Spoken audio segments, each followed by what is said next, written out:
So ఇదివరకు ఎక్కువగా ఆడపిల్లనే అనేవారు.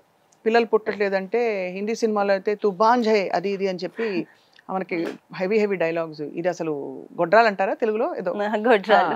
అలా అని తిట్టేసేవాళ్ళు. కానీ ఇప్పుడు చూస్తుంటే మేల్ ఇన్‌ఫర్టిలిటీ పెరుగుతోంది. సో ఎక్కువగా మీరేం చూస్తున్నారు? 50-50 అంటారా? 60-40 అంటారా?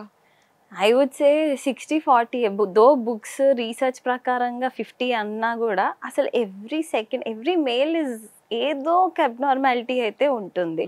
అది ఎందుకు అంటే ఇప్పుడు మెన్‌లో కూడా late marriages are one of the reason. ఇది వరకు they use to get married before 25 young ఏజ్‌లో పెళ్ళిళ్ళు చేసుకునే వాళ్ళు. అంటే ఇది వరకు అంటే my reference is to back to 20 years back. అదే. బట్ ఇప్పుడు ఆఫ్టర్ 30 to 40 ఇయర్స్ మధ్యలో పెళ్ళిళ్ళు చేసుకునే వాళ్ళే ఎక్కువగా ఉంటున్నారు.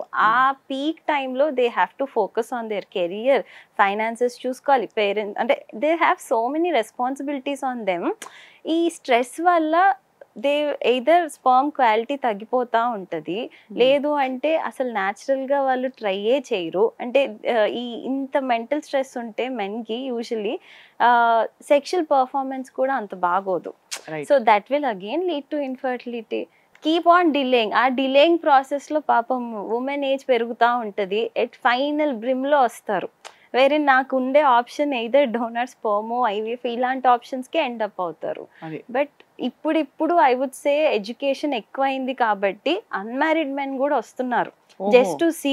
అంటే వాళ్ళకి ఆల్కహాల్, ఈ స్మోకింగ్ ఇవన్నీ అలవాట్లు ఉన్నప్పుడు ఎక్కడో కొంచెం ఫియర్ అనేది స్టార్ట్ అయ్యింది. Because back then 4 years back unmarried వాళ్ళు వచ్చి సీమెన్ అనాలిసిస్ ర్యాండమ్గా చేయించుకునేది అయితే చూడలేదు. బట్ ఇప్పుడు దే ఆర్ కమింగ్, వస్తున్నారు, చెక్ చేయించుకుంటున్నారు, they seeking medical help. Okay, ఇప్పుడు నాకు కౌంట్ తక్కువ ఉంది, ఏం చేయొచ్చు, ఎలాంటి లైఫ్ స్టైల్ని నేను పాటించాలి, ఆర్ నా వర్క్ ఎలా ఉండాలి, అంటే ఇవన్నీ they are focusing now. And మెన్కి మేజర్గా stress is the biggest thing. అంటే అది quality of their sperm also goes down అంటారు. Goes down because of definitely. And smoking వల్ల టెస్టోస్టిరాన్ లెవెల్స్ తగ్గిపోతాయి. స్మోకింగ్, ఆల్కహాల్ కూడా alcohol, but more of tobacco వల్ల అయితే డెఫినెట్లీ టెస్టోస్టిరాన్ లెవెల్స్ తగ్గిపోతాయి. అంటే ఒక సిగరెట్ 2 సిగరెట్లు కూడా అది ఇట్ ఇస్ ప్రూవెన్ అండి. అంటే ఇది ఎలా ఉంటుంది అంటే కొందరు అడుగుతారు, మరి నా ఫ్రెండ్ చైన్ స్మోకర్ రోజు డబ్బాలు కాలుస్తాడు, పిల్లలు పుట్టేశారు, బట్ నాకెందుకు అని.